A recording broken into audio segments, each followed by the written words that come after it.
നിങ്ങളൊരു friendly and playful ആയിട്ടുള്ള dog ബ്രീഡാണ് നോക്കുന്നുണ്ടെങ്കിൽ Shih Tzu puppies അതിന് ആപ്റ്റ് ആയിട്ടുള്ള ഡോഗ് ബ്രീഡാണ്. ഷിറ്റ്സു ഒരു കമ്പാനിയൻ ഡോഗ് ബ്രീഡാണ്. ഇവർ കിഡ്സായിട്ടും വളരെ പീപ്പിളായിട്ടും വളരെ ഇണക്കമെന്നാൽ ഒട്ടും തന്നെ അഗ്രസീവ് അല്ലാത്തവരാണ്.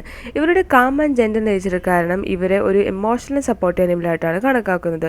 ഇവരൊരു ടോയ് ബ്രീഡ് കാറ്റഗറിയിൽ പെട്ടവരാണ്. നിങ്ങൾ ഇതുപോലത്തെ ടോപ്പ് ക്വാളിറ്റി പെഡിഗ്രി ലൈനേജ് വന്ന ഷിറ്റ്സു പപ്പീസിനെ നോക്കുന്നുണ്ടെങ്കിൽ നമ്മളിപ്പോൾ തന്നെ കോൺടാക്ട് ചെയ്യൂ.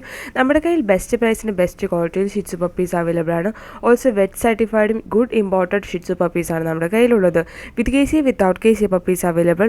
Also all India all Kerala എല്ലാ പ്ലേസുകളിലേക്കും സേഫ് ആൻഡ് സെക്യൂർ ഡെലിവറിയും പോസിബിൾ ആണ്. ഗോൾഡൻ റിട്രീവർ ഡോഗ്സ് വേൾഡിലെ മോസ്റ്റ് ബിലവ്ഡ് ഡോഗ് ബ്രീഡ് ആയിട്ടാണ് കണക്കാക്കുന്നത്. ഇവർ വളരെ ലവബിളും എനർജറ്റിക്കുമായിട്ടുള്ളൊരു ഡോഗ് ബ്രീഡാണ്. ഇവർ വരുന്നത് മീഡിയം ടു ലാർജ് സൈസിലാണ്. ഇവർക്ക് ബ്രോഡ് ഹെഡും എക്സ്പ്രസീവ് ഐസും അതുപോലെ തന്നെ ഫെദറി ടെയിൽസുമാണ് ഉള്ളത്. ഇവരെ കൂടുതൽ എല്ലാവർക്കും ഇഷ്ടപ്പെടാൻ കാരണം ഇവരുടെ smiling face and gentle expression കാരണമാണ്. ഇവർ എല്ലാവരുമായിട്ടും എക്സ്ട്രീംലി ഫ്രണ്ട്ലി അതുപോലെ തന്നെ ജെന്റിൽ ആൻഡ് അഫെക്ഷനേറ്റ് ആയിട്ടുള്ള ഡോഗ് ബ്രീഡാണ്. ഇവർ ഒട്ടും തന്നെ അഗ്രസീവ് അല്ല. ഇതുപോലത്തെ പ്ലേഫുള്ളും ലവബിളുമായിട്ടുള്ള ഗോൾഡൻ റിട്രീവർ പപ്പീസിനെ നോക്കുന്നുണ്ടെങ്കിൽ നമ്മൾ ഇപ്പോൾ തന്നെ കോൺടാക്ട് ചെയ്യും. നമ്മുടെ കയ്യിൽ ബെസ്റ്റ് പ്രൈസിന് best quality golden retrievers puppies available ആണ്. Also with KC without KC puppies available. Also all India all Kerala എല്ലാ പ്ലേസിലേക്കും സേഫ് ആൻഡ് സെക്യൂർ ഡെലിവറിയും പോസിബിൾ ആണ്. അതുകൂടാതെ നിങ്ങൾക്ക് ഞങ്ങളുടെ കൂടുതൽ ഓഫേഴ്സും കാര്യങ്ങളും അറിയാൻ വേണ്ടി നിങ്ങൾ യുവറാക്ക് അനലിസിൻ്റെ ഫേസ്ബുക്ക്